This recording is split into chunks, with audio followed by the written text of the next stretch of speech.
Hi friends, ഇന്ന് നമുക്ക് ചൂരമീൻ കൊണ്ട് കറി വെച്ചാലോ. അതിനുവേണ്ടി മസാലകളെല്ലാം തയ്യാറാക്കി വെക്കാം. അതിനുശേഷം ഒരു മൺചട്ടി അടുപ്പത്ത് വെച്ച് ഇതിലേക്ക് വെളിച്ചെണ്ണ ഒഴിച്ച് ഉലുവ പൊട്ടിക്കാം. ഉലുവ പൊട്ടി വരുമ്പോൾ ഇതിലേക്ക് കറിവേപ്പിലയും ഇഞ്ചിയും വെളുത്തുള്ളിയും പച്ചമുളകും ചതച്ച് വെച്ച ചെറിയ ഉള്ളിയും ചേർത്ത് നന്നായി ഒന്ന് വഴറ്റി കൊടുക്കാം.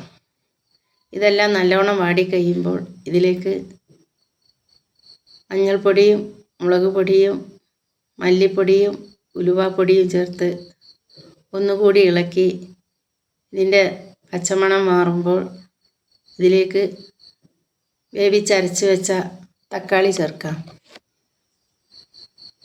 അതിനുശേഷം കുടംപുളി ചേർത്ത് ഒന്നുകൂടി ഇളക്കി ഇതിലേക്ക് വേണ്ട വെള്ളം ഒഴിച്ച് കൊടുക്കാം.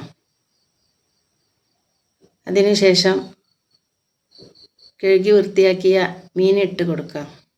ഈ ചാനൽ സബ്സ്ക്രൈബ് ചെയ്ത് ഒന്ന് സപ്പോർട്ട് ചെയ്യണേ. നല്ലവണ്ണം വെന്ത് വരുമ്പോൾ ഇതിലേക്ക് കറിവേപ്പില ഇട്ട് അടച്ചു വെക്കാം.